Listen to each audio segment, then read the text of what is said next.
Hello friends, आज का हमारा टॉपिक है classification of continuous time and discrete time signals.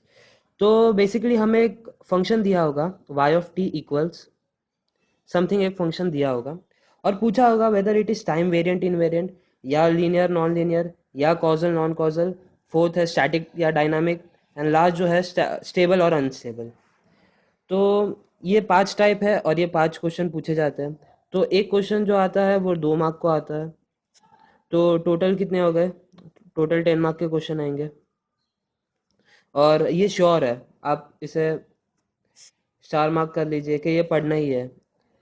तो इसे कैसे सॉल्व करते हैं, तो चलिए शुरू करते हैं। तो हमारा फर्स्ट टॉपिक है टाइम वेरिएंट या इनवेरिएंट। तो उसके स्टेप्स देख लेते हैं पहले। फर्स्ट है डिले बाय के।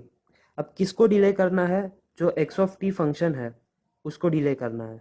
इसका मतलब क्या? अगर नॉर्मल टी है या टी स्क्वायर है तो वो डिले नहीं होगा, तो सिर्फ एक्स ऑफ टी को डिले करना है। फर्स्ट स्टेप जो है क्लियर है। सेकेंड स्टेप की बात करते हैं, वो है रिप्लेस बाय टी माइनस के। अब किसको रिप्लेस करना है? जहाँ पे भी टी दिखे, जहाँ पे भी टी दिखे उसको रिप्लेस करना है टी माइनस के से। अब थर्ड स्टेप क्या है? 1 और 2 को कंपेयर करना है। 1 और 2 आइदर इक्वल हो सकते हैं या फिर नॉट इक्वल हो सकते हैं। अगर इक्वल हुए तो वो टाइम इनवेरिएंट, और अगर नॉट इक्वल है तो टाइम वेरिएंट। सिंपल। अब देखते हैं एग्जाम्पल। तो हमने एग्जाम्पल यहाँ पे लिया, आप देख सकते हैं। एग्जाम्पल ये है y of t equal x of T into T. तो फर्स्ट स्टेप है हमने डिले कर दिया। डिले किसको क्या? आप देख सकते हैं एक्स ऑफ टी माइनस के। तो एक्स ऑफ टी जो है वो डिले हो गए और टी वैसे का वैसे ही है। सेकेंड स्टेप है जहाँ पे भी टी दिखे वहाँ पे टी माइनस के डालना है। तो एक्स ऑफ टी माइनस के और टी माइनस के। अब 1 और 2 कंपेयर करें तो वो जो है वो नॉट इक्वल है। नॉट इक्वल है तो ये क्या है? Time invariant.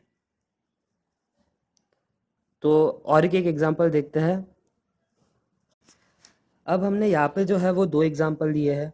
एक है एक्स ऑफ एन स्क्वायर और दूसरा जो है वो है एक्स स्क्वायर एन। तो देखते हैं दोनों में डिफरेंस क्या है। तो चलिए सॉल्व करते हैं।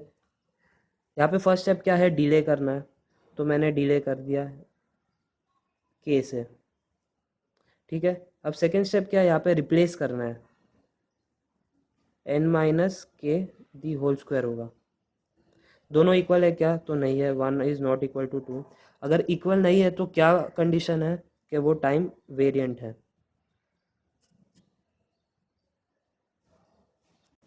तो अभी देखते हैं एक्स स्क्वायर एन को कैसे सॉल्व करते हैं। तो फर्स्ट स्टेप है, फिर से हमें जो है डिले करना है। तो डिले किया तो क्या होगा? एक्स स्क्वायर एन माइनस के। अब रिप्लेस करना है तो क्या होगा? एन को रिप्लेस करो एन माइनस के से।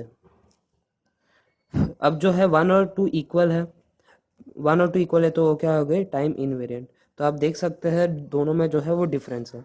सो आई होप आपको जो फर्स्ट टाइप है जो है टाइम वेरिएंट इनवेरिएंट वो क्लियर हो चुका है। अगर आपको और एग्जांपल चाहिए तो आप मुझे टेक्स्ट कर सकते हैं, तो मैं आपको पीडीएफ भेज दूंगा। तो चलिए नेक्स्ट टॉपिक देखते हैं। तो हमारा सेकेंड टॉपिक है लीनियर या नॉन लीनियर सिस्टम। तो यहाँ पे भी 3 स्टेप फॉलो करना है। जो फर्स्ट स्टेप है वो है y dash of t. Second step जो है वो है y double dash of t. Third step है कि चेक करना है कि 1 = 2 है। अगर इक्वल है तो वो लीनियर सिस्टम है, नॉट इक्वल है तो वो नॉन लीनियर सिस्टम है। सिंपल। अब देखते हैं फर्स्ट और सेकंड स्टेप को डिटेल में। फर्स्ट स्टेप है वाई डैश ऑफ टी। अब यहाँ पे क्या होता है, जो 2 फंक्शन है y1 ऑफ टी और y2 ऑफ टी, ये 2 फंक्शन को ऐड कर दो तो आपको वाई डैश ऑफ टी मिल जाएगा। बट यहाँ पे गौर करें कि y1 ऑफ टी जब निकालते हो तो x ऑफ टी जो होगा फंक्शन के अंदर वो चेंज हो जाएगा x1 ऑफ टी से। सिमिलरली जब आप y2 ऑफ टी निकालते हो तो वो चेंज हो जाएगा x2 ऑफ टी में। सेकेंड स्टेप देखते हैं, y double dash of t. यहाँ पे क्या होता है? सिंपल है। यहाँ पे कोई 2 फंक्शन ऐड होते हैं ऐसा कुछ कंसेप्ट नहीं है। यहाँ पे सिंपल सा है कि एक्स ऑफ टी जो फंक्शन में है, जो क्वेश्चन के फंक्शन में जो एक्स ऑफ टी है उसको आप चेंज कर दो x1 of T plus x2 of T से। उसके बाद आप कंपेयर करो फर्स्ट स्टेप और सेकेंड स्टेप। अगर वो इक्वल है तो वो लीनियर है, नॉट इक्वल है तो वो नॉन लीनियर है। तो चलिए एग्जांपल देखते हैं। तो हमारी क्वेश्चन ये है, क्या है? y of t equal to e raise to x of t. Simple. तो हमने क्या कहा? First step y1 of t निकाल दिया जो हो गया e raise to x1 of t. y2 of t निकाल दिया जो हो गया e raise to x2 of t. उसके बाद y डैश ऑफ टी, ये क्या हो गया? y1 of T plus y2 of T. अब है y double dash of t निकालना है, जहाँ पे मैंने बोला था कि x ऑफ t जिधर है उसको रिप्लेस करना है x1 of t plus x2 of t से, तो ये हो गया। अब इसको हमने स्प्लिट कर दिया ट्रिगो ट्रिगो प्रॉपर्टी से। अब हमें चेक करना है ये दोनों इक्वल है क्या, तो आप देख सकते हैं दोनों नॉट इक्वल है। अगर इक्वल नहीं है तो ये क्या हो गई, non linear. So I hope आपको समझा कि लीनियर नॉन लीनियर कैसे फाइंड आउट करना है।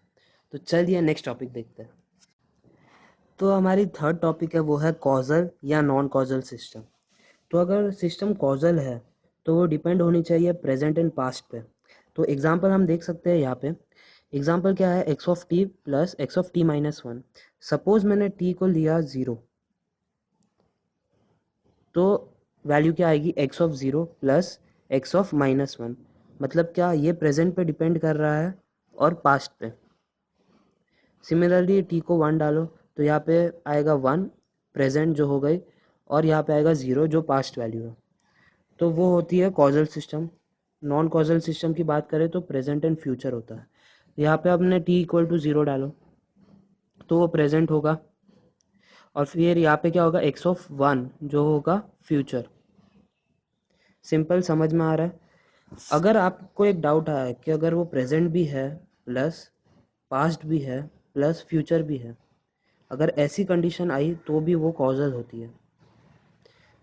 तो देखते हैं एक एग्जांपल से, इसको अच्छे से समझते हैं। तो हमारी फर्स्ट एग्जांपल है वो है एक्स ऑफ टी स्क्वायर। ठीक है, अगर आप यहाँ पे देखें तो ये है प्रेजेंट पर डिपेंड करती है, क्योंकि टी इक्वल ज़ीरो है तो एक्स ऑफ ज़ीरो आता है। अब टी को आगे बढ़ाया, टी को अगर मैंने वन रखा, टी को वन रखा तो वैल्यू क्या आएगा, एक्स ऑफ वन। ठीक है, वो भी प्रेजेंट है। अब अगर मैंने टी को टू कर दिया तो क्या होगा, एक्स ऑफ टू स्क्वायर, वो क्या होगा, फोर। तो हो गया फ्यूचर। तो आप देख सकते हैं प्रेजेंट एंड फ्यूचर चल रहा है। तो प्रेजेंट एंड फ्यूचर चल रहा है तो क्या हो गई है, बराबर, ये हो गई नॉन कॉजल। सेकेंड एग्जाम्पल की बात करते हैं, वो है x of T plus two x of three minus T. यहाँ पे टी इक्वल ज़ीरो डालो तो प्रेजेंट पे हो रहा है, ये आप देख सकते हैं एक्स ऑफ ज़ीरो। अगर वन डाला या फिर से ज़ीरो पे ही चेक करते हैं तो ये होगा एक्स ऑफ थ्री, मतलब क्या होगा, फ्यूचर। फिर से ये जो है वो है नॉन कॉजल। ठीक है। अब जो है ये कंडीशन, ये है important condition, x of minus T. आपने यहाँ पे ज़ीरो डाला तो वो प्रेजेंट पे डिपेंड कर रहा है, वन डाला तो पास्ट पे डिपेंड कर रहा है, और अगर माइनस वन डाला तो वो फ्यूचर पे डिपेंड कर रहा है। तो ये हो गई फिर से नॉन कॉजल। बट आप देख सकते हैं यहाँ पे तीनों केस जो है वो सेटिस्फाई कर रहे हैं। तो आई होप आपका ये कंसेप्ट भी क्लियर हो चुका है। तो देखते हैं नेक्स्ट टॉपिक। तो हमारी फोर्थ टॉपिक है वो है स्टैटिक या डायनामिक सिस्टम। तो फर्स्ट बात करते हैं स्टैटिक सिस्टम के बारे में। तो इसको हम बोलते हैं memory less system. First point ये है। सेकंड पॉइंट ये है कि इसमें टाइम शिफ्ट जो है वो नहीं होता है। तो अगर डायनामिक सिस्टम की बात करें तो उसका ही ऑपोजिट है, इसको मेमोरी सिस्टम बोलते हैं, और यहाँ पे जो टाइम शिफ्ट है वो पॉसिबल है। अब आइडेंटिफाई करना इजी है डायनामिक को, क्योंकि यहाँ पे जो होता है वो इंटीग्रल साइन आपको जहाँ पे भी दिखा तो वो डायनामिक है, डेरिवेटिव साइन दिखा तो भी डायनामिक है, और delay sign and last is summation sign.